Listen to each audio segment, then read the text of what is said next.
Hi guys. So I decided to film in our bonus room. I don't know why I never film in here. The lighting is actually quite good from this window that is right behind you, the camera.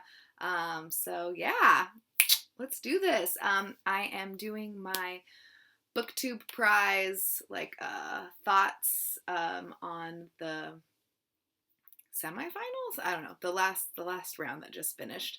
Um, I don't remember what group I was in, but I will put it in the title. Okay.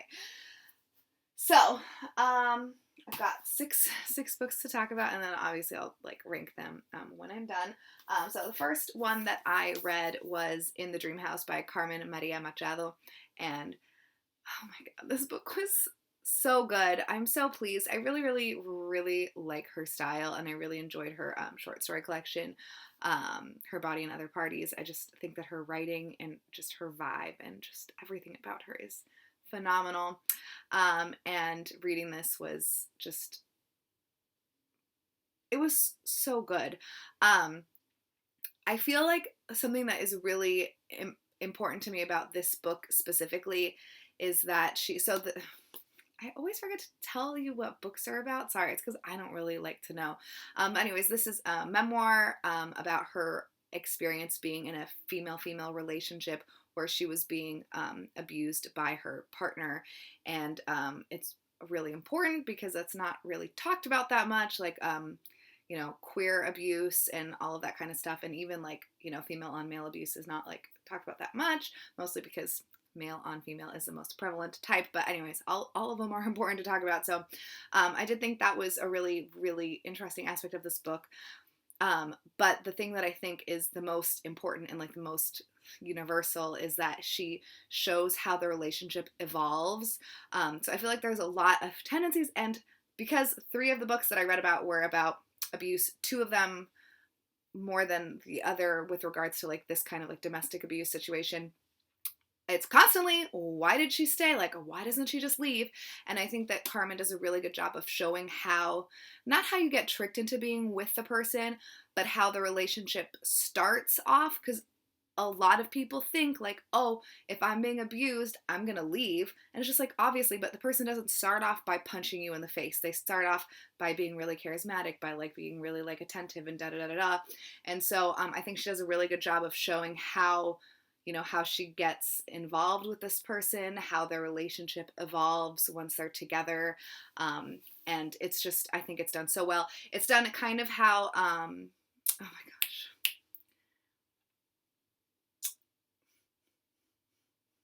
The Mango Street book. I can't think of what the title is. But it's vignettes. So each chapter is super, super, this is a very, very tiny chapter, but each chapter is quite small, so it's just little vignettes of and snippets of moments in their relationship. And she also puts in a lot of it's one of those memoirs where where the author puts in a good amount of fact as well, so it's not just specifically her life, but how media is involved, and she explains where the term gaslighting comes from, which is great because I had no idea. Now I want to go watch that movie really bad. So I don't know, I thought this was stylistically and topic wise, I just thought this was an absolute A+. I think I gave this 5 stars. And so this is how I started off my round. I keep doing this. It's because I already owned this book. I have it. It's actually signed. So I already owned this book, so that's why this is the first one that I read, because I am really into her and her writing. So yeah, so this is how I started off the pile, and then it's oh gosh, what's gonna happen now? How can anything top that? So I think the next book that I started reading was The Only Plane in the Sky, An Oral History of 9/11 by Garrett M. Graff. And the reason that I started reading this next was because I thought it was going to be a quick read because it's just interview, basically. But it's not a quick read. It is super dense and super emotional. And, for each person, there's the person's name and then what their title is. So then you kind of have to think you have to think a little bit more than I thought I was going to have to think, because you have to like think like what this person's position is, and there's obviously a lot of repeat people in the book, because I mean, especially there's like some people that were like stuck in the rebel. I'm gonna cry for so long, and yeah. So this is the last book that I finished. So this is the next book that I started, but the last book that I finished. And yeah, so this book was so good and so intense. I put this, I guess I'll talk about my rankings afterwards. This video is already 5 minutes long. Things that I did not like about this book were that and it's so unfortunate, I just like hate Dick Cheney. I think that he is a war criminal, and so like I don't want to like talk about him, or Donald Rumsfeld or whatever. Like I don't care about that aspect. So I know, I mean, this is just literally, it is an oral history of 9/11, so you have to include the upper management, whatever. Sorry, that's like a crummy term. You know, you have to include the government and stuff in it because they are part of what happened. But for me, I was just like, please, can we get to the people on the ground? Like all of the firefighters and the police officers and like the people that were going through this, and like the family members of people. It's heartbreaking.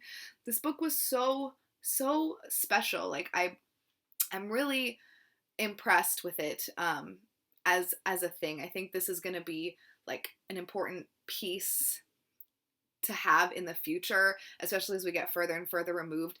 And you know, I mean, I'm from Southern California, and so like I remember exactly, you know, how I like heard about 9/11. I woke up every morning to Kevin and Bean on the radio, and they were talking about this happening, and I was like, oh, what a horrible joke. And so I turned off my radio, and then I went to school, and then they were talking about it at school. But like all I remember is like waking up to the news that this happened and thinking, this is not real, this is a joke. And I feel like we're so, you know, I have that very distinct feeling and that very distinct memory.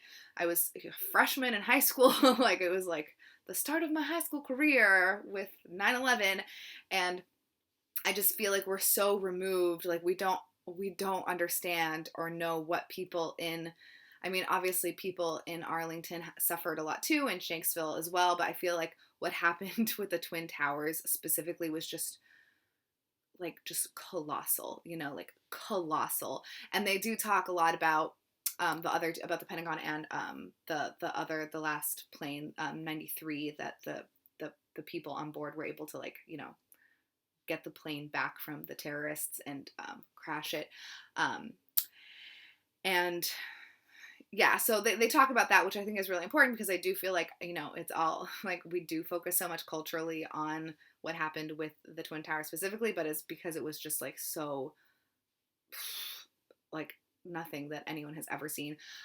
This book also reminds me, though, that we're still at war in the Middle East, and we went over there, in my opinion, under false pretenses, and how Osama bin Laden is from Saudi Arabia, and like a lot of the people, I think at least half of the people that came over were from Saudi Arabia, yet we're selling guns to Saudi Arabia so they can go terrorize the Yemenis, and I just like cannot deal with it. So this book triggers a lot of anger that I have towards my government. But I think that the humanity of the people on the ground, like that does overpower those feelings. But I can't, as the type of person that I am, I can't not think about our part in destruction in other parts of the world, which is, you know, terrible, because obviously I don't want to take away from the tragedy of like what happened to these people. This book was really meaningful and impactful. Okay, I don't even know. All right, so then the next book that I read or started was No Visible Bruises, What We Don't Know About Domestic Violence Can Kill Us by Rachel Louise Snyder. And this was so good. This was another just like absolutely phenomenal book. My top 3 books, it was so hard to like pick between them. So I thought this was going to be a memoir too. I think just because the other 2 about like violence against women are memoirs, so I just assumed this was a memoir too, but it's not. It's just kind of like here's domestic violence, and I think that she did such a good job. And again, like I mentioned earlier, why didn't you leave him? She brings that up and she's like, why don't we ask, why was he violent? And it's just like, yeah, why don't we? Why do we have to put the onus on the woman? And there's a really good section in this book too about how, like, you know, the only like recourse is to take the woman out of the home and put her in a shelter. And like sometimes the shelters are in a different, you know, county or different like whatever. So they have to leave their job. They have to get their kids out of school. They have to leave their whole lives and go to a shelter to protect themselves. But like, why aren't we addressing the man? Like, why?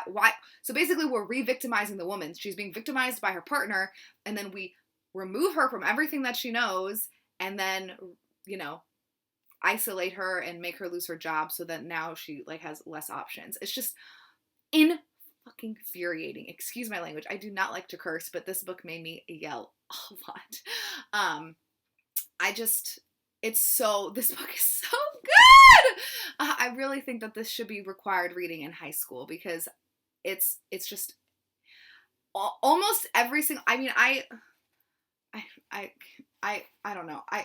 Not almost every, like, I was really, like, I was writing and highlighting in this book a lot, and at one point, I was like, I'm gonna be highlighting this whole damn book because everything is so good. Obviously wasn't highlighting, like, personal stories, because, like, that's not, you know, it's good to see and hear, I feel like, and the main story that the book opens up with, about a woman that's killed, it's just, and her kids, it's just, I was crying hysterically at this, but I really feel like this should be required high school reading. I feel that way about a lot of the nonfiction books that I got to read this year because of the Booktube prize. Like this was so good. I don't really know what else to say about it other than you should really read it. I think that everyone should read this book. I think it's really important. I think this is a topic that is not discussed enough.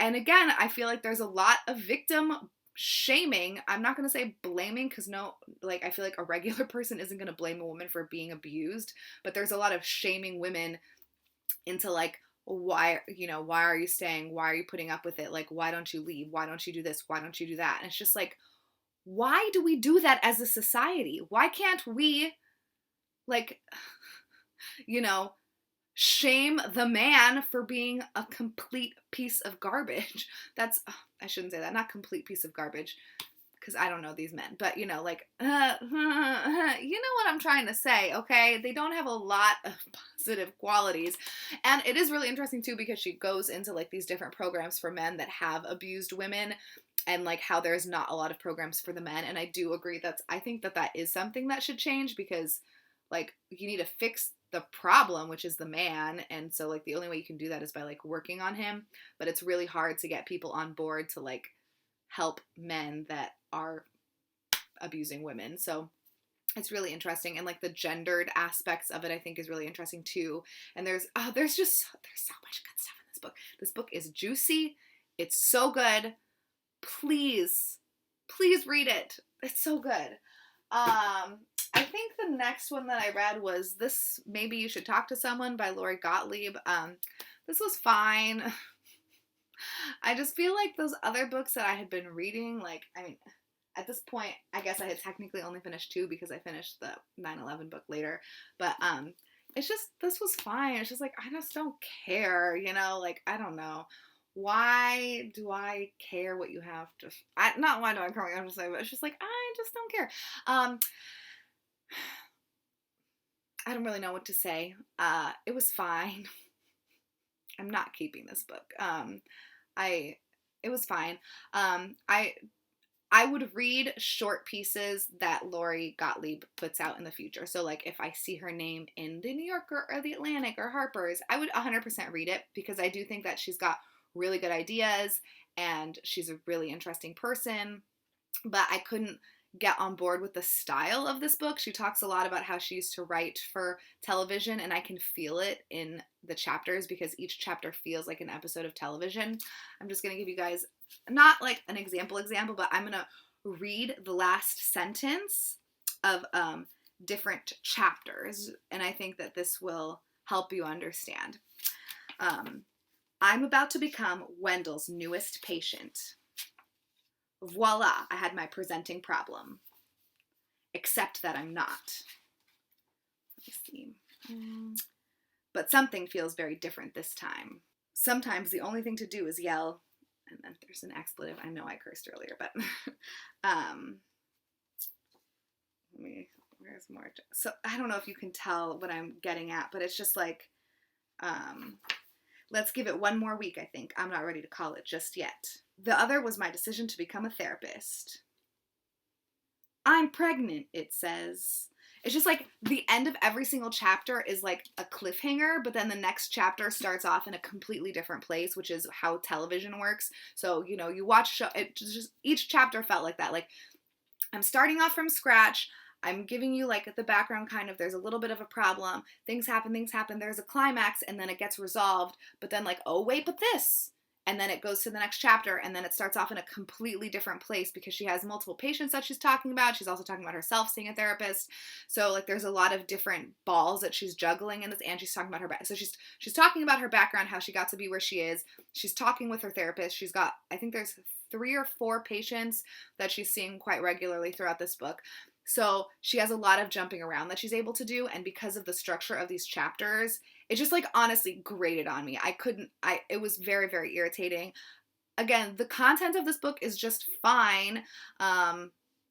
It was just fine, but stylistically, because of the way that the book was written, I just couldn't really like it that much.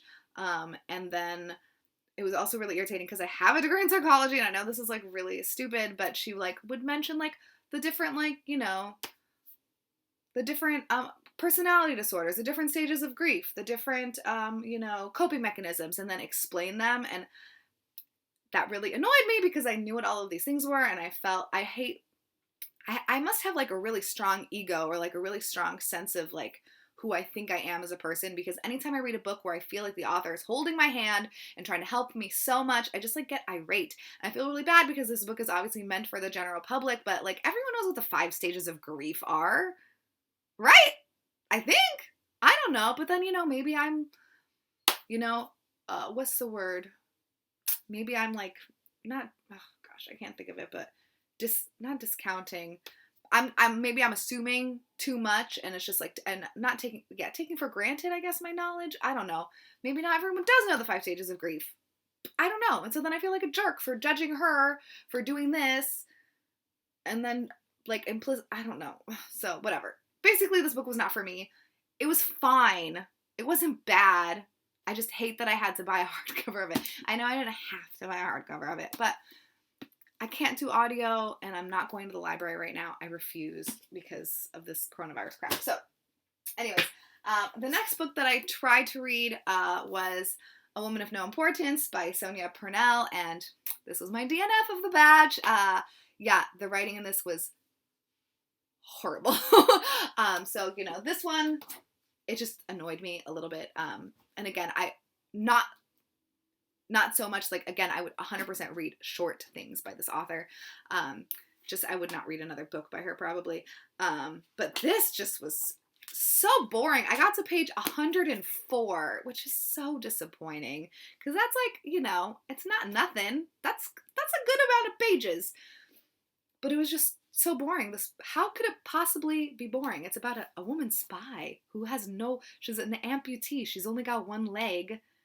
She's an American that goes to the UK or goes to France and like is trying to be involved and like wants to be a spy, but it's just like, I would read 1 paragraph and I would fall asleep. There's too many. It does that classic thing that I hate in nonfiction.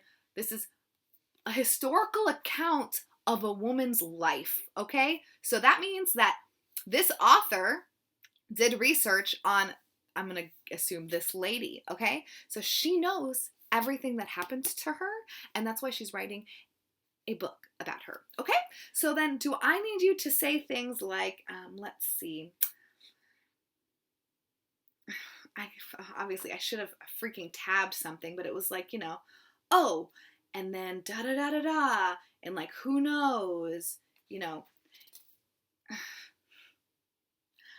really wish that I had tabbed something, but you know what I'm saying, where she's like, oh, but little did she know, or oh, how was she to know, or oh, when was she going to find out that this, and it's like, oh, was she ever going to be able to do it? Like, you know that she was because you wrote the book. Like, why? Why am I so angry about something so stupid? I don't know, but it pisses me off. Just tell me what happened. Don't add an adjective in front of every single... Dennis Rake was a pudgy, bespectacled, 40-year-old music hall artiste who had been brought up in a circus as a child tumbler when his opera-singing mother abandoned him at the age of 3. As a bewildered boy, legendary nurse, illicit liaison, tumultuous youth,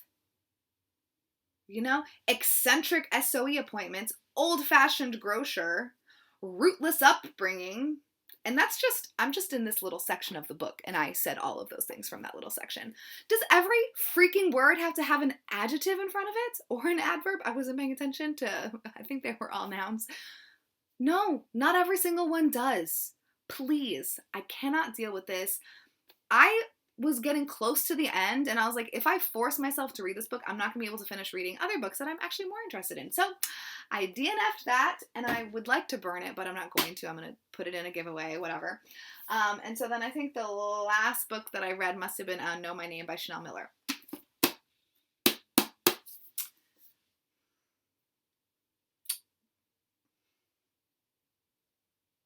This book was so good. I am gonna cry 100%. This book is super triggering, okay? Super, super triggering. For multiple things. This book, I just don't even know what to say because it was so good. This book was so good. I think like at chapter 2, so basically, I mean, it starts off like right away with what happened to her. And almost immediately, everyone is talking shit on her, on Emily Doe. And like, there's some comments in here that just like break your heart. I'm sorry. I don't even think I can talk about this book. I can't, but please read it. It's so good. I gave this 5 stars. If I could give it 10 stars, I would give it 10 stars. First of all, I will say going into this, I was super nervous to read this book because I don't really know anything about her other than she was the victim of this rape by this fucking little shithead. And I am going to call it rape. I know it was fingers, but I think if someone inserts something inside of your body, that is, to me, that's the line of rape, okay? So I was nervous to read this because, like, I don't know if she's a good writer or not. Just because something horrible happened to you and, like, you need to tell people your story doesn't necessarily mean that you're going to have a good voice. Her voice is so good. It's so good. It's so good. I would read anything that this woman writes. Anything. Like, anything that she writes, I would read. Her writing is perfect. She goes through everything. She goes through the trauma of what happened to her, the trauma of how she's treated afterwards, the trauma of, like, having to go to court, her support system, her poor sister. I feel so bad for her sister.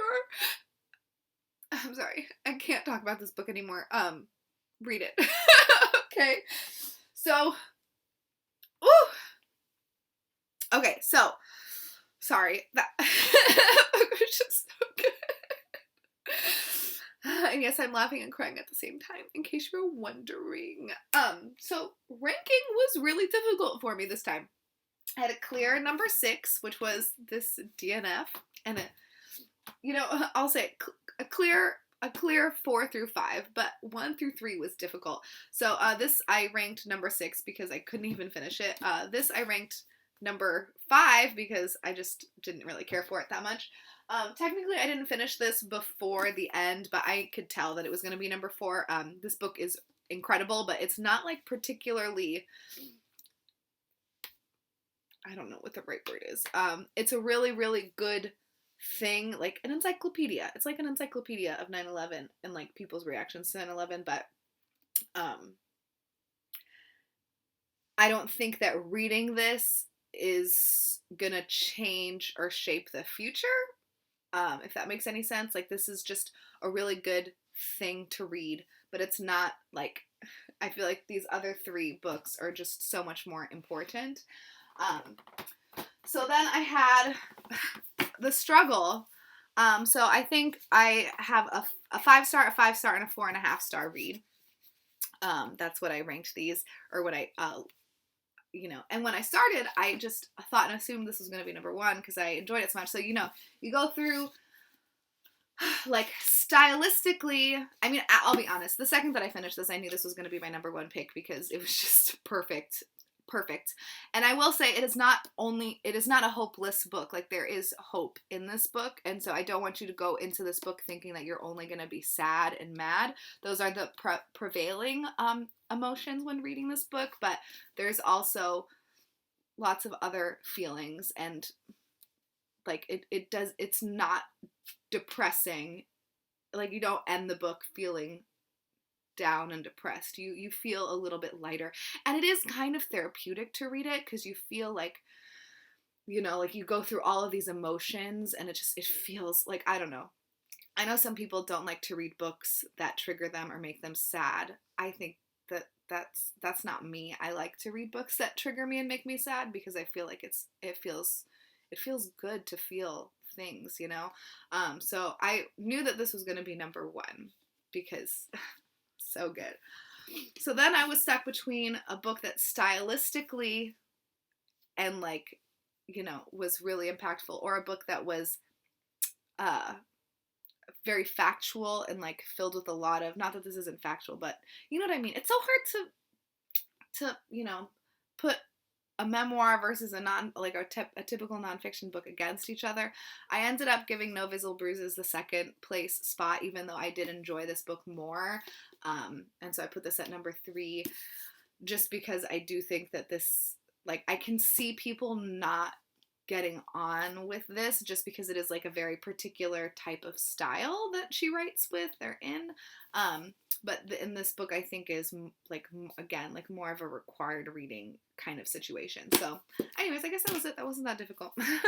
It was, because I loved In the Dream House, and I technically rated it higher than this, like, for my own personal stuff, but then it's, like, and I was worried too that, like, maybe, I mean, I'm really grateful because my top 3, my top 3 made it into the last round, so I'm really pleased. But you also kind of have to think, like, what do I want more people to read? So it's not just, like, what do I really, really like, but, if I could, like, force every single person to read a book, what book would I force everyone to read? And it probably, I don't know, they're all so good. So yeah, that was it. I am really pleased that my books made it through my top. And I'm also really happy that A Woman Is No Man got knocked out. See you later. Nobody wants to talk to you. You terrible book. So I feel pretty good about that. And that's it. I'm sorry, this movie, I mean, it's basically, it's longer than a TV show at this point. So yeah, I'm gonna cut out some of my crying though, because that was too long that I was crying for. Let me know if you've read any of these books and what your thoughts are, and if you were in the same round as me and you have different opinions, please tell me. If you liked A Woman of No Importance, let me know. I just don't know why you would like it, but please tell me if you do. I mean, someone must have liked it because it made it all the way. I'm gonna go back and watch. I've just not been watching Booktube, but I need to go back and watch other people's, like, wrap-ups and see, what did this, like, knock out, or, like, what didn't make it because A Woman of No Importance. Because I'm surprised that book made it this far in. Because did you hear how many adjectives I told you guys that was, like, in this much of the text? Can you imagine reading 100 pages of that? Because that's as far as I got. Not good. All right, I'll talk to you guys hopefully sooner rather than